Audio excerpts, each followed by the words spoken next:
Senang sekali, senang sekali boleh berjumpa dengan sebuah komunitas yang luar biasa ya. Nah, pagi hari ini saya diberikan kehormatan oleh Amang Alo Butar-Butar untuk sedikit sharing tentang firman Tuhan.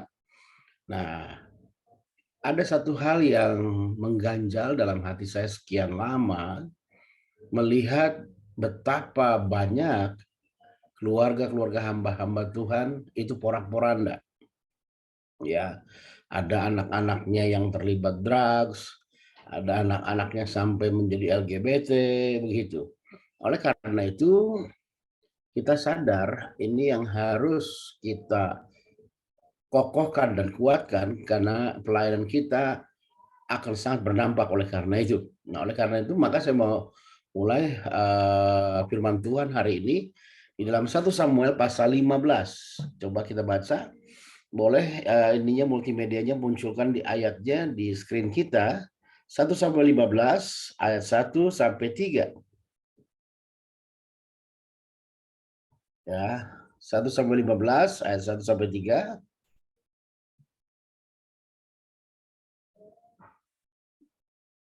Boleh minta tolong untuk multimedianya bisa dimunculkan di screen. Baik, kalau nggak ada saya bacakan ya, perhatikan. Berkatalah Samuel kepada Saul, aku telah diutus oleh Tuhan untuk mengurapi engkau menjadi raja atas Israel umatnya. Oleh sebab itu dengarkanlah bunyi firman Tuhan. Beginilah firman Tuhan semesta alam, perhatikan. Aku akan membalas apa yang dilakukan orang Amalek kepada orang Israel, karena orang Amalek menghalang-halangi mereka ketika orang Israel pergi dari Mesir. Jadi pergilah sekarang, kalahkan orang Amalek, tumpaslah apa segala yang ada padanya, dan janganlah ada belas kasihan kepadanya.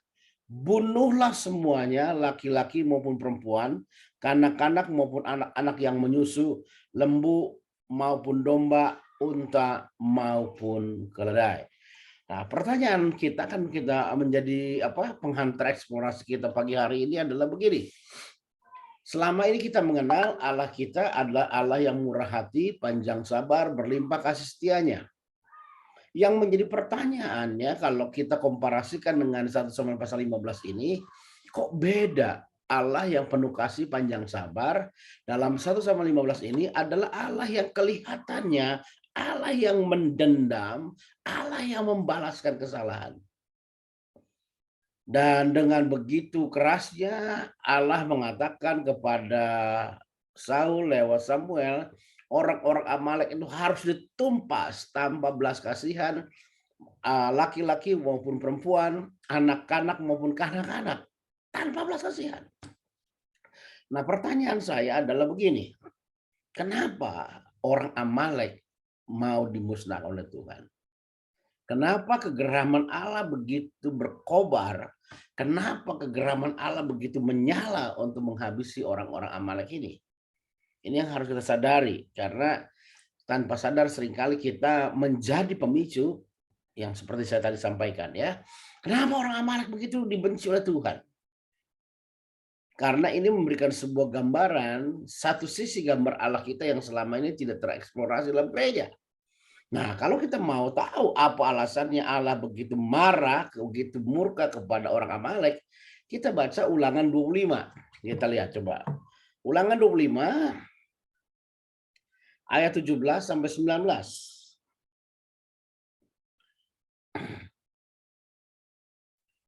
Ulangan pasal 25 ayat 17 sampai 19 kita menemukan sebuah catatan penting kenapa orang Amalek itu ingin dimusnahkan oleh Allah. Nah, perhatikan ya.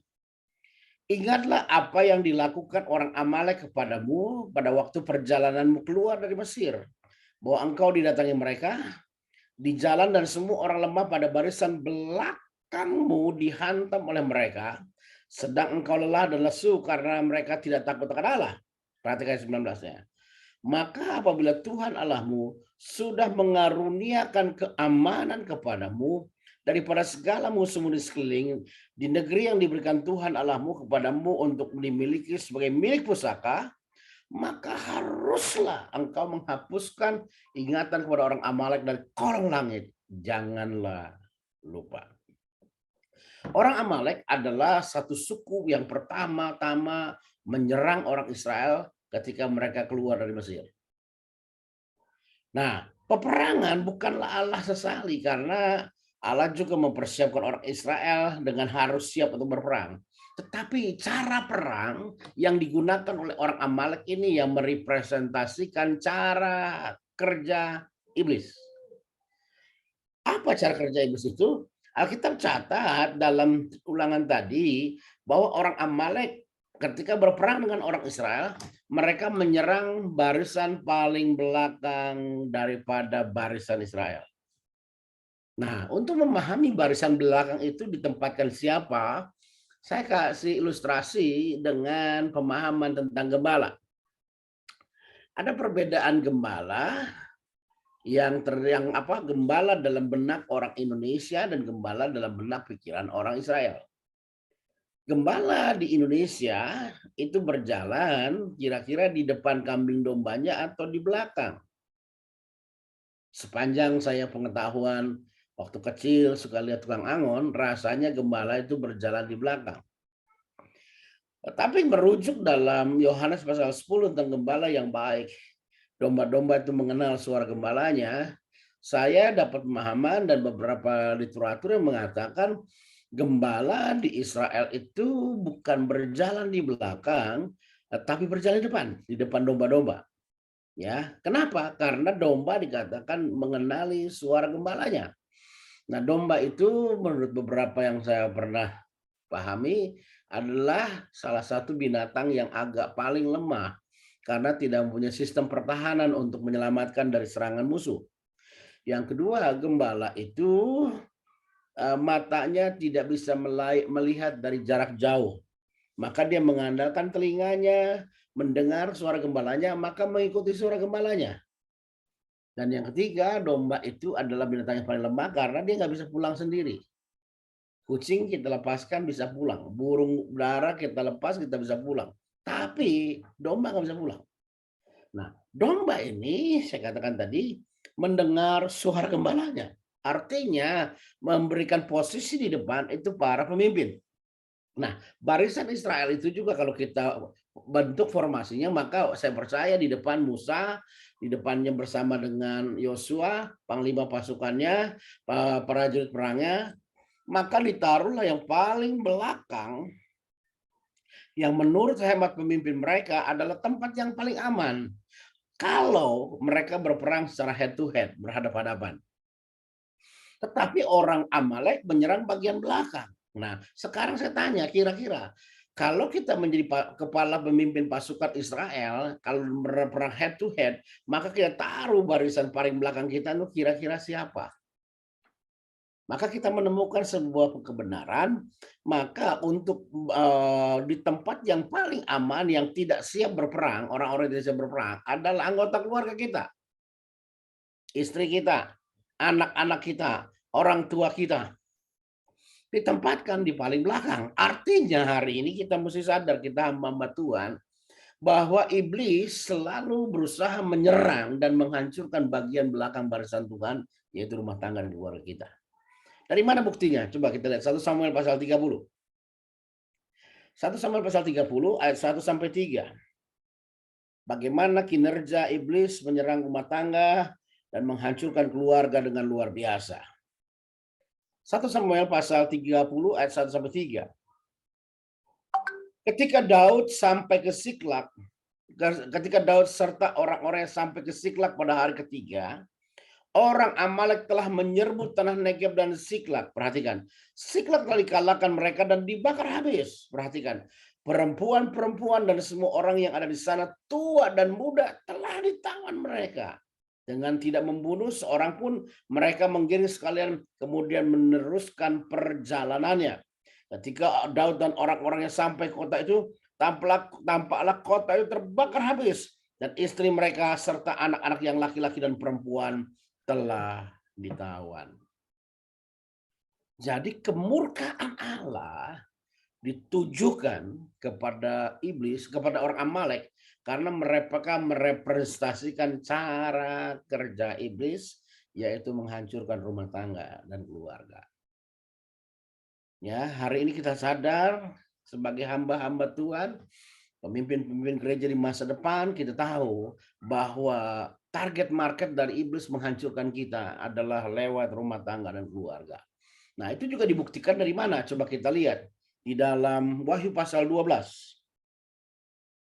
Wahyu 12 ayat 3 dan 4. Kitab Wahyu dituliskan untuk menggambarkan situasi keadaan yang akan dan pasti terjadi di akhir zaman ini. Nah, perhatikan Wahyu 12 ayat 3 dan 4 yang menjadi early warning buat kita. Maka tampaklah suatu tanda lain yang lain di langit, dan lihatlah seekor naga merah padam yang besar berkepala 7 dan bertanduk 10, dan di atas kepalanya ada 7 mahkota. Dan ekornya, perhatikan, menyeret sepertiga dari bintang-bintang di langit dan melemparkannya ke atas bumi. Ketika Yohanes mendapatkan pewahyuan di Pulau Patmos, dia dapat penglihatan sebuah vision yang luar biasa. Dia lihat di langit ada seekor naga yang besar berkepala 7 dan bertanduk 10. Kita anak-anak Tuhan firm menyatakan bahwa naga menjadi simbolisasi akan setan. Nah, dalam penglihatan yang sama, Yohanes juga melihat di langit selain daripada naga itu, dia melihat banyak bintang-bintang di langit. Apa hubungannya antara naga dengan bintang-bintang ini? Alkitab catat, Alkitab menyatakan banyak di antara bintang-bintang itu, bahkan secara spesifik Alkitab mengatakan sepertiga. Artinya dalam jumlah yang masif, dalam jumlah yang besar, bintang-bintang itu jatuh ke bumi. Ya. Nah, dari situ kita mencoba memahami siapa yang dimaksud dengan bintang yang kita akan dapatkan bahwa di hari-hari terakhir akan jatuh. Nah, beberapa hamba Tuhan menafsirkan bahwa bintang di langit ini adalah para malaikat karena jumlahnya sepertiga. Tapi menurut saya pandangan ini nggak pas, karena secara kronologi kejatuhan para malaikat terjadi sebelum dunia dijadikan, pada awal zaman. Sedangkan kitab Wahyu dituliskan untuk menggambarkan situasi keadaan yang akan terjadi di akhir zaman. Jadi kronologi yang berbeda. Dan saya lebih setuju dengan beberapa Tuhan mengatakan bahwa bintang-bintang di langit adalah gambaran orang-orang benar, orang-orang percaya, bahkan juga hamba Tuhan. Nah, kejatuhan para orang benar, orang percaya itu hamba Tuhan yang jumlahnya masif sampai sepertiga itu oleh karena apa? Alkitab catat, Alkitab menyatakan dengan sebuah gambaran. Alkitab mengatakan bahwa kejatuhan bintang itu diseret oleh ekor naga. Nah, secara anatomis binatang kalau kita perhatikan dengan jujur ya, ekor naga itu sebenarnya sengat yang mematikan itu adalah gambaran apa? Dan kalau kita perhatikan dan anatomis binatang, hampir seluruh, bahkan seluruh ya, yang namanya ekor daripada binatang selalu berdekatan dengan kelamin. Artinya sepertiga orang benar, sepertiga orang percaya, sepertiga hamba-hamba Tuhan di akhir zaman ini jatuh karena dosa seksual. Nah, implikasi apa yang iblis kerjakan dengan itu? Dosa seksual itu tujuan utamanya adalah menghancurkan rumah tangga dan keluarga. Saya pernah mendapatkan sebuah link ya, sebuah polling, sebuah survei tentang perceraian di kelompok keluarga orang percaya. Dan penyebab pertamanya ternyata bukan uang. Ternyata penyebab pertamanya adalah istri yang tidak tunduk sama suami. Saya kaget juga. Loh, Ternyata perceraian dalam keluarga orang Kristen banyak karena disebabkan istri yang tidak tunduk sama suami. Lalu saya dapat sebuah pencerahan dalam satu saat saya retreat ya dari seorang hamba Tuhan, dia bilang begini, kenapa banyak istri-istri yang dalam pertumbuhan rohani mereka, pernikahan mereka, mereka sulit tunduk kepada otoritas dalam rumah tangga kepada suaminya. Dia kasih contoh begini, suami istri menikah, punya anak perempuan. Dalam pernikahan ini, bapaknya atau suaminya ini memperlakukan istrinya tidak baik. Dan salah satunya suka pukul istrinya, lalu berzina.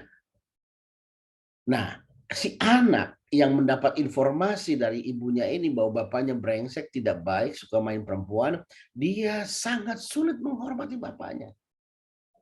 Ketika dia sulit menghormati bapaknya dan tidak ada pemulihan dalam hidupnya, satu saat dia menikah, maka dalam pernikahannya dia memiliki trauma yang sangat dalam.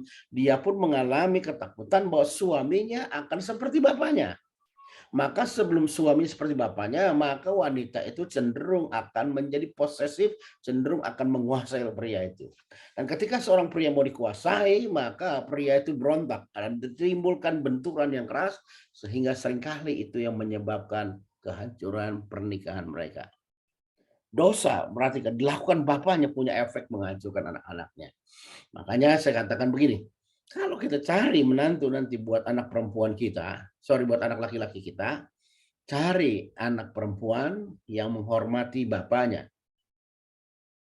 Dia kalau menghormati bapaknya dengan mudah, maka dia pun akan menghormati suaminya dengan mudah. Kalau cari menantu laki-laki buat anak perempuan kita sederhana, cari anak laki-laki yang mengasihi ibunya.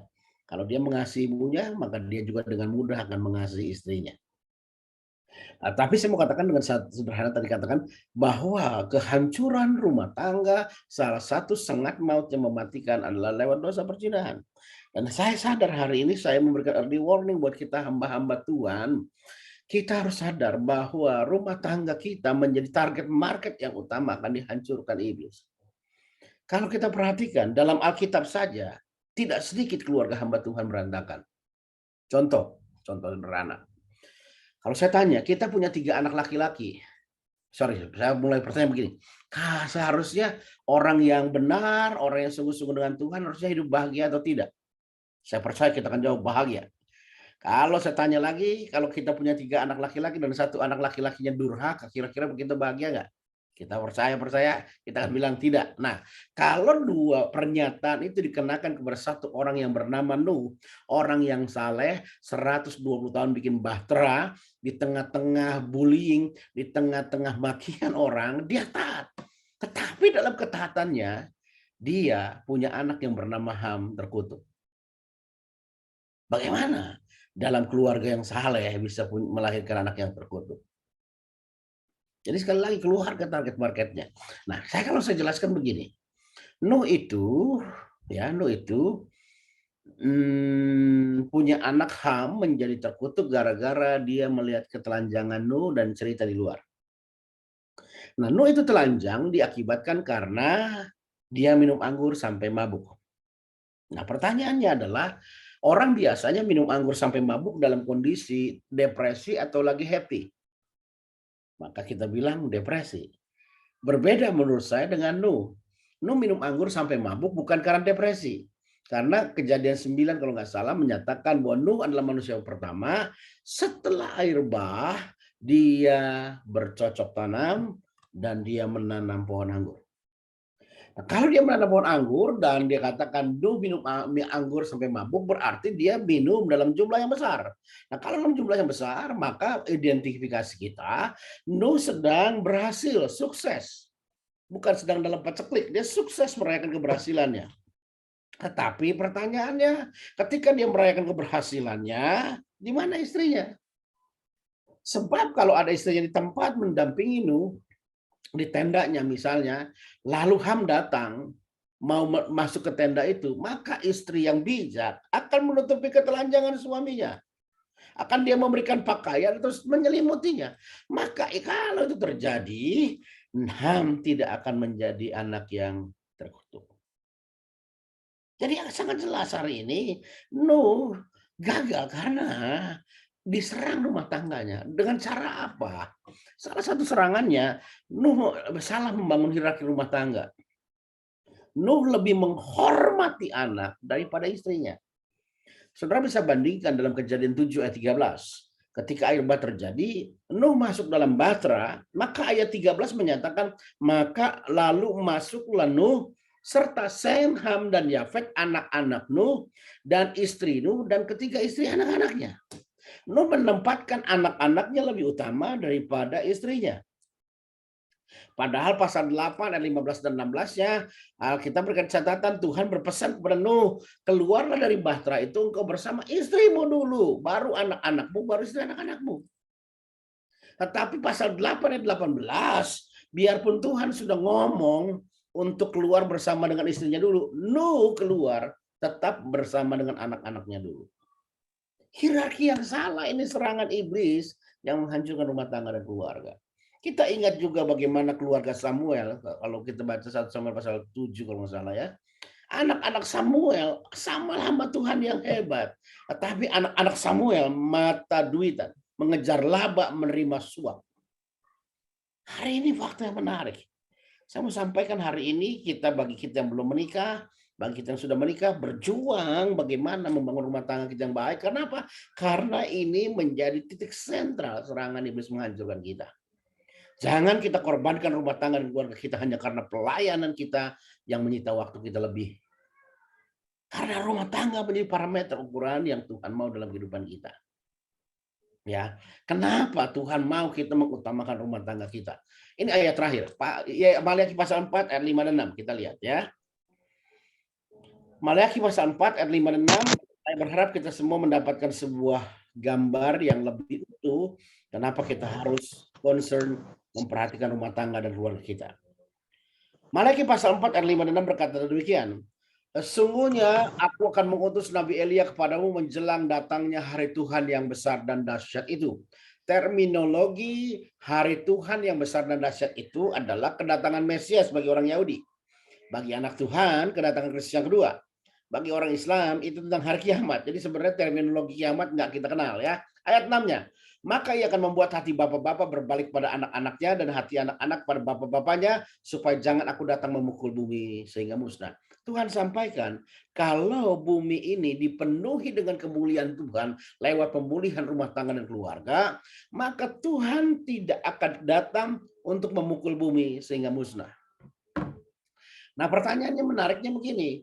Kalau kita baca kitab Wahyu, nanti kita menemukan sebuah fakta. Bumi ini akan dimusnahkan. Karena akan ada bumi baru, langit baru. Berarti sangat sedikit orang percaya yang meresponi kerinduan Tuhan untuk memulihkan rumah tangga. Maka Tuhan datang memukul bumi sehingga musnah dalam kegeramannya.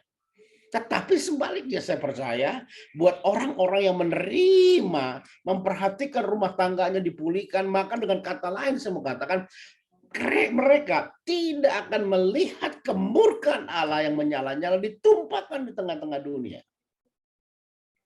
Artinya orang-orang yang rumah tangganya dipulihkan akan Tuhan luputkan dari masa tribulasi.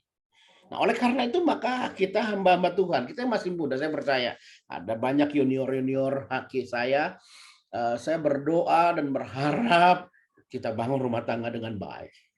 Karena ini adalah bahtera seperti bahtera Nuh pada masa banjir besar yang menyelamatkan mereka. Dan hari ini saya percaya di akhir zaman ini salah satu yang Tuhan gunakan untuk menyelamatkan kehidupan kita dari banjir besar dunia yang menghancurkan ini adalah rumah tangga dan keluarga kita. Dan kita sadar rumah tangga kita, oleh itu kita sadar rumah tangga kita pasti menjadi serangan iblis untuk dihancurkan. Amin. Oleh karena itu jalan-jalan beli tomat, katanya akhirnya firman pun tamat ya. Terima kasih buat Amang Allah putar-putar yang sudah memberikan kesempatan buat saya melayani. Tuhan memberkati. Ya, puji Tuhan. Terima kasih Pendeta Mesak. Luar biasa firman Tuhan hari ini memberkati kami semua. Ya, baik, sekiranya Bapak ada kesibukan yang lain, kami akan meneruskan doa fajar ini untuk doa syafaat. Bapak bisa undur, tidak apa-apa. Silakan Pak. Terima Oke, kasih. Sampai ketemu nanti tanggal 7 April yang akan datang ya. bersama-sama. Dan Oke, berkat saya live group ya, Mbak Amang ya, mau lihat udah? Jauh makasih, kasu-kasu, yuk, Tuhan berkati, saya live group.